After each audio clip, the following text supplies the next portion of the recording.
Koneksi antar materi. Modul 31. Pengambilan keputusan berbasis nilai-nilai kebajikan seorang pemimpin.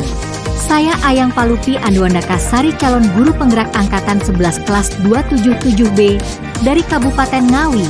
Pengambilan keputusan berbasis nilai kebajikan seorang pemimpin.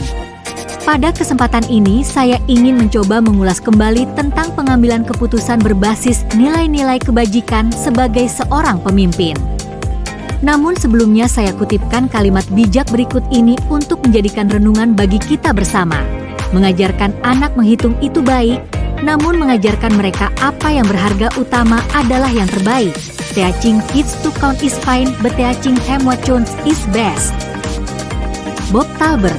Dari kutipan di atas, apa kaitannya dengan proses pembelajaran yang sedang Anda pelajari saat ini? Kutipan di atas menjelaskan bahwa mengajarkan dan menumbuhkan kemampuan akademik adalah penting.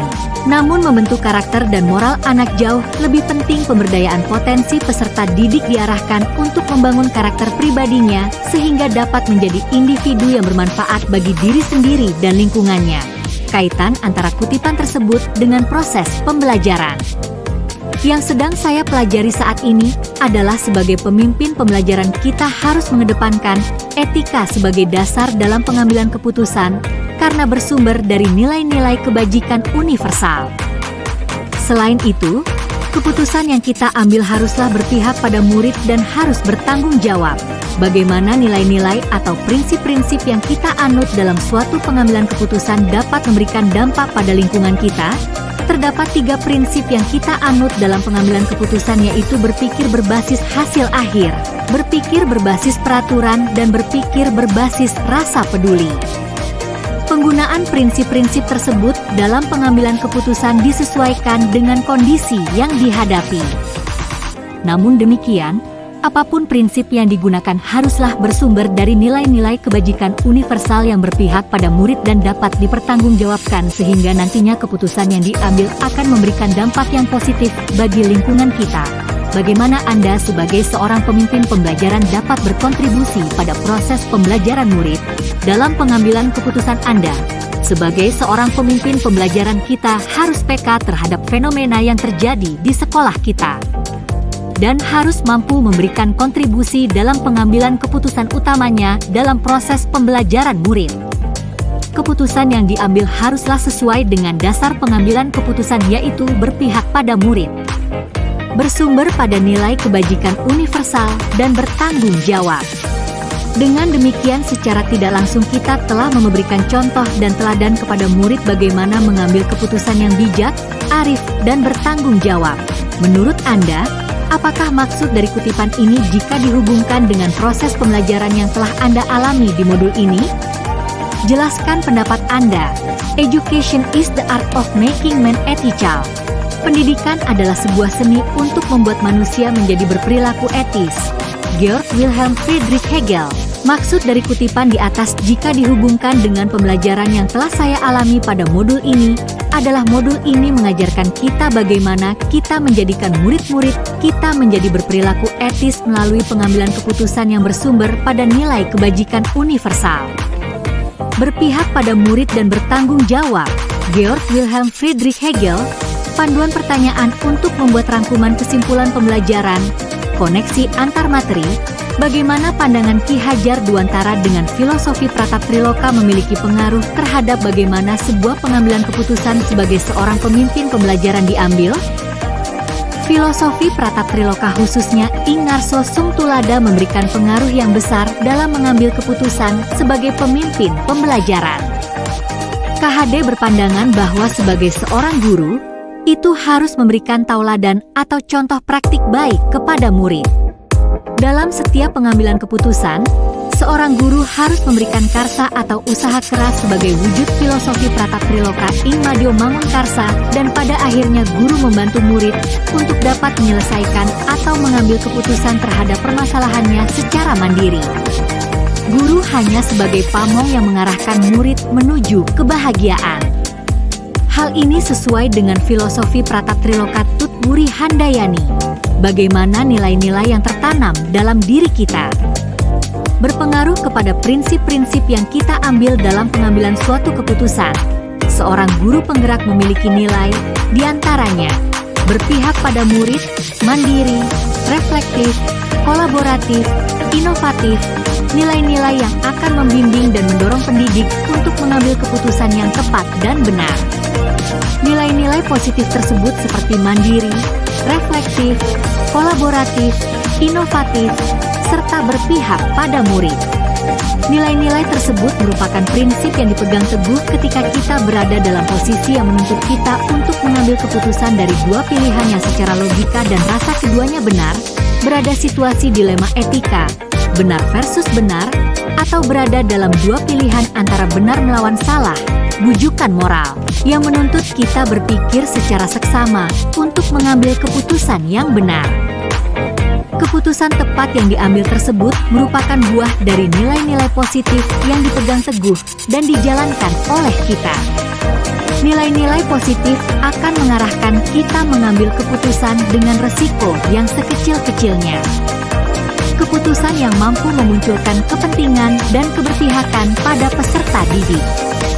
Nilai-nilai positif mandiri, reflektif, kolaboratif, inovatif serta berpihak pada murid adalah manifestasi dari pengimplementasian kompetensi sosial emosional kesadaran diri, pengelolaan diri, kesadaran sosial dan keterampilan berinteraksi sosial dalam mengambil keputusan secara berkesadaran penuh untuk meminimalisir kesalahan dan konsekuensi yang akan terjadi. Bagaimana kegiatan terbimbing yang kita lakukan pada materi pengambilan keputusan berkaitan dengan kegiatan coaching, bimbingan, yang diberikan pendamping atau fasilitator dalam perjalanan proses pembelajaran kita, terutama dalam pengujian pengambilan keputusan yang telah kita ambil. Apakah pengambilan keputusan tersebut telah efektif? Masihkah ada pertanyaan-pertanyaan dalam diri kita atas pengambilan keputusan tersebut?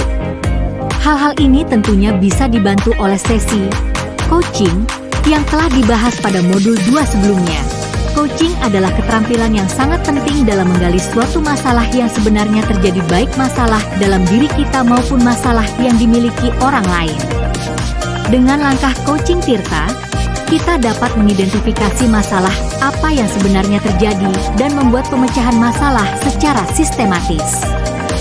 Konsep coaching Tirta sangat ideal apabila dikombinasikan dengan 9 langkah konsep pengambilan dan pengujian keputusan sebagai evaluasi terhadap keputusan yang kita ambil. Pembimbingan yang telah dilakukan oleh pendamping praktik dan fasilitator telah membantu saya berlatih mengevaluasi keputusan yang telah saya ambil. Apakah keputusan tersebut sudah berpihak kepada murid? Sudah sejalan dengan nilai-nilai kebajikan universal, dan apakah keputusan yang saya ambil tersebut akan dapat saya pertanggungjawabkan? Tirta dalam coaching. Tirta merupakan model coaching yang dikembangkan dengan semangat merdeka belajar. Model Tirta menuntut guru untuk memiliki keterampilan coaching. Hal ini penting mengingat tujuan coaching, yaitu untuk melejitkan potensi murid agar menjadi lebih merdeka. Tirta adalah satu model coaching yang diperkenalkan dalam program pendidikan guru penggerak saat ini. Tirta dikembangkan dari model GROW.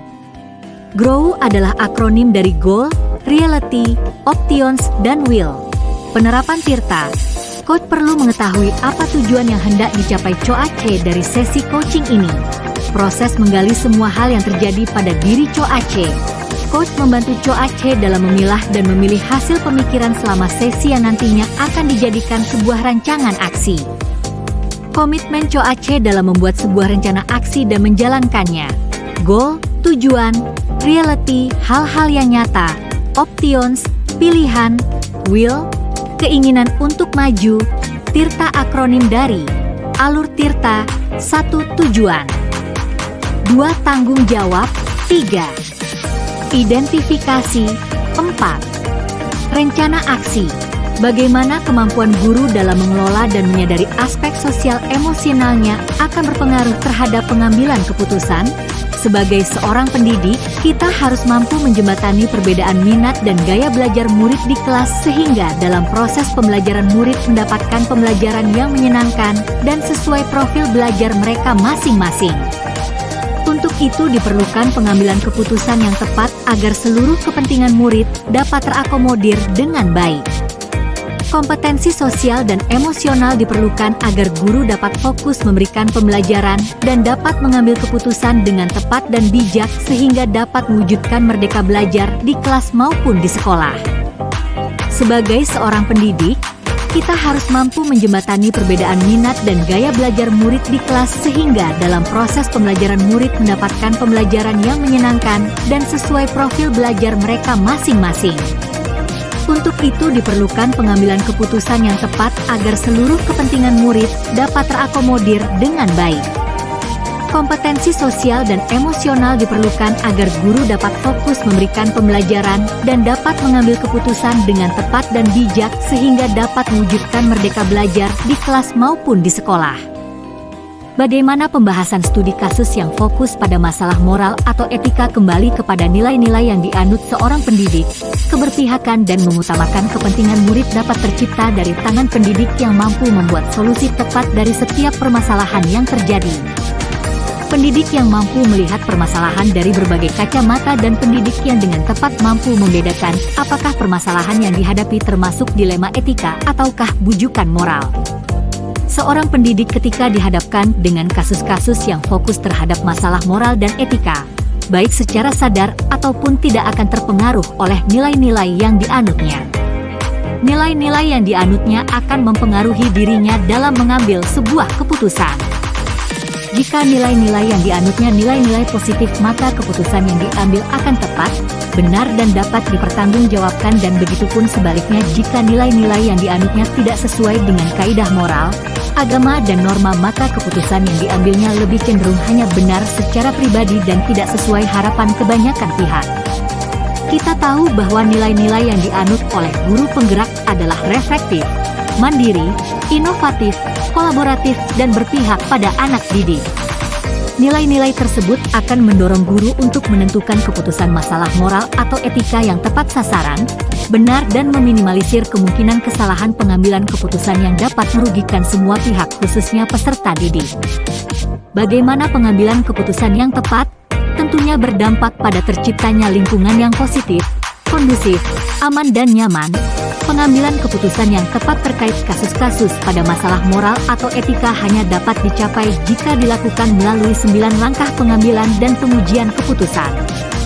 Dapat dipastikan bahwa jika pengambilan keputusan dilakukan secara akurat melalui proses analisis kasus yang cermat dan sesuai dengan 9 langkah tersebut, maka keputusan tersebut diyakini akan mampu mengakomodasi semua kepentingan dari pihak-pihak yang terlibat, maka hal tersebut akan berdampak pada terciptanya lingkungan yang positif, kondusif, aman, dan nyaman.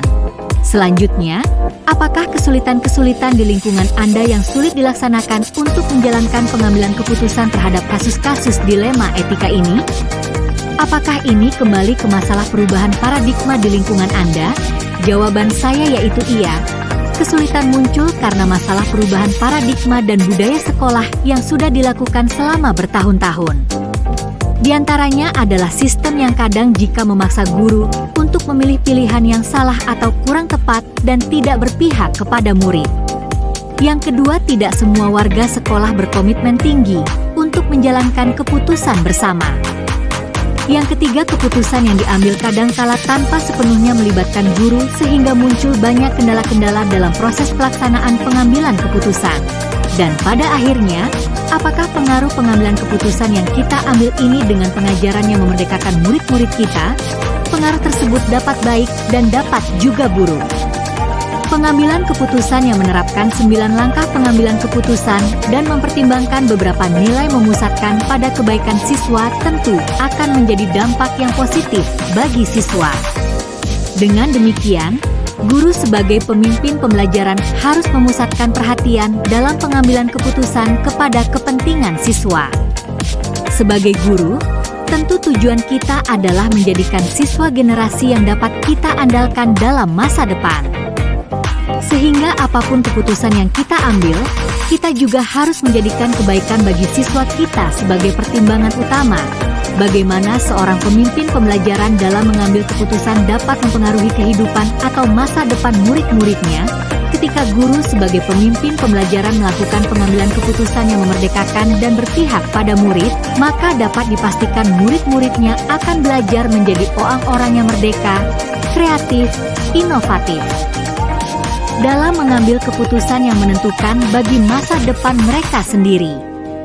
Di masa depan mereka akan tumbuh menjadi pribadi-pribadi yang matang, penuh pertimbangan dan cermat dalam mengambil keputusan-keputusan penting bagi kehidupan dan pekerjaannya. Keputusan yang diambil oleh seorang guru akan menjadi ibarat pisau yang di satu sisi apabila digunakan dengan baik akan membawa kesuksesan dalam kehidupan murid di masa yang akan dating. Demikian sebaliknya apabila kebutuhan tersebut tidak diambil dengan bijaksana maka bisa jadi berdampak sangat buruk bagi masa depan murid-murid. Keputusan yang berpihak kepada murid haruslah melalui pertimbangan yang sangat akurat di mana dilakukan terlebih dahulu pemetaan terhadap minat belajar, profil belajar dan kesiapan belajar murid untuk kemudian dilakukan pembelajaran berdiferensiasi yaitu melakukan diferensiasi konten, diferensiasi proses, dan diferensiasi produk. Apakah kesimpulan akhir yang dapat Anda tarik dari pembelajaran modul materi ini dan keterkaitannya dengan modul-modul sebelumnya? Kesimpulan yang didapat dari pembelajaran modul ini yang dikaitkan dengan modul-modul sebelumnya adalah pengambilan keputusan adalah suatu kompetensi atau skill yang harus dimiliki oleh guru dan harus berlandaskan kepada filosofi Ki Hajar Dewantara yang dikaitkan sebagai pemimpin pembelajaran.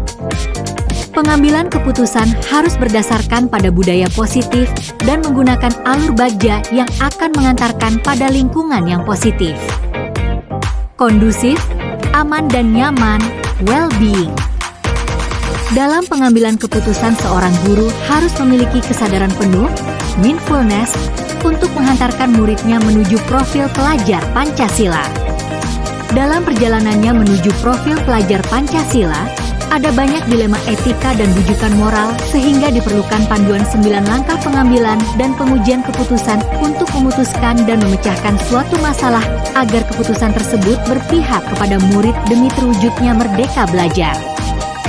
Sejauh mana pemahaman Anda tentang konsep-konsep yang telah Anda pelajari di modul ini, yaitu dilema etika dan bujukan moral, 4 paradigma pengambilan keputusan, 3 prinsip pengambilan keputusan, dan 9 langkah pengambilan dan pengujian keputusan. Adakah hal-hal yang menurut Anda di luar dugaan? Konsep dilema etika dan bujukan moral adalah sebuah konsep praktis yang aplikasinya adalah pengambilan keputusan dalam kaitannya sebagai pemimpin yang berbasis nilai-nilai kebajikan. Dalam pengaplikasiannya, diperlukan identifikasi yang jeli, jelas, dan mendetail dalam mengenali kedua hal ini. Identifikasi mendalam diarahkan pada 4 paradigma masalah, 3 prinsip mengatasi masalah, serta 9 langkah pengujian keputusan. Hal-hal di luar dugaan yang terjadi adalah, ternyata hal-hal tersebut telah dilaksanakan dalam kehidupan sehari-hari, hanya saja belum maksimal dan sistematis sehingga terkadang masih terdapat benturan dalam pelaksanaannya. Sebelum mempelajari modul ini, saya pernah mengambil keputusan dengan situasi dilema etika, namun yang saya lakukan hanya sebatas pada pemikiran didukung dengan beberapa pertimbangan. Saya sudah merasa aman bila keputusan yang saya ambil sudah sesuai aturan dan tidak berdampak merugikan banyak orang. Dengan belajar modul ini, saya menjadi lebih kaya akan pengetahuan bahkan telah mempraktikkan bagaimana cara pengambilan keputusan yang tepat dengan menggunakan langkah-langkah tertentu yang tak lepas dari paradigma dan prinsip-prinsip yang ada. Bagaimana dampak mempelajari konsep ini buat Anda? Perubahan apa yang terjadi pada cara Anda dalam mengambil keputusan sebelum dan sesudah mengikuti pembelajaran modul ini? Konsep yang sudah saya pelajari di modul ini memberikan dampak yang besar bagi pola pikir saya. Sebelumnya saya berpikir bahwa pengambilan keputusan yang telah didasarkan regulasi dan sosial saja sudah cukup. Ternyata banyak hal yang menjadi dasar. Dalam konteks ini terdapat 4 paradigma dilema etika yaitu individu lawan kelompok, individual versus community, Rasa keadilan lawan rasa kasihan, justice versus mercy, kebenaran lawan kesetiaan, truth versus loyalty, jangka pendek lawan jangka panjang, short term versus long term, yang semuanya didasari atas 3 prinsip dan 9 langkah. Saya berencana akan mengimplementasikan landasan tersebut dalam setiap pengambilan keputusan baik sebagai pemimpin pembelajaran maupun dalam pengambilan kebijakan di sekolah dan komunitas praktisi. Dengan landasan dalam pengambilan keputusan tersebut, saya yakin bahwa keputusan yang saya ambil akan tepat dan lebih akurat dengan selalu berpihak pada murid. Seberapa penting mempelajari topik modul ini bagi Anda sebagai seorang individu dan Anda sebagai seorang pemimpin? Materi pada modul 3.1 bagi saya sangat penting dan bermakna. Karena dimanapun dan sebagai apa peran kita pasti akan menjumpai permasalahan yang dituntut untuk mengambil keputusan. Dari keputusan tersebut akan dihasilkan kebijakan-kebijakan yang akan mewarnai perjalanan sekolah untuk mewujudkan merdeka belajar dan profil pelajar Pancasila. Salah satu upaya untuk mewujudkan hal itu, maka seorang guru harus memiliki keterampilan dalam pengambilan keputusan yang mengandung nilai-nilai kebajikan. Sebagai landasan dalam pengambilan keputusan tersebut, tentunya mengacu pada 9 langkah, 4 paradigma, dan 3 prinsip. Selain itu, keputusan diambil melalui 3 uji, yaitu uji intuisi berhubungan dengan berpikir berbasis peraturan, rule-based thinking. Uji publikasi, sebaliknya, berhubungan dengan berpikir berbasis hasil akhir, ends-based thinking, yang mementingkan hasil akhir, dan uji panutan idola berhubungan dengan prinsip berpikir berbasis rasa peduli, care-based thinking. Demikian koneksi antar materi yang saya paparkan. Saya menyadari masih sangat perlu untuk belajar lebih banyak. Untuk itu mohon masukannya agar menjadikan motivasi bagi saya untuk selalu tergerak belajar dan melakukan aktivitas yang bermanfaat untuk orang lain. Guru tergerak, bergerak, dan menggerakkan. Guru Bergerak Indonesia Maju. Demikian presentasi dari saya. Terima kasih dan wassalamualaikum warahmatullahi wabarakatuh.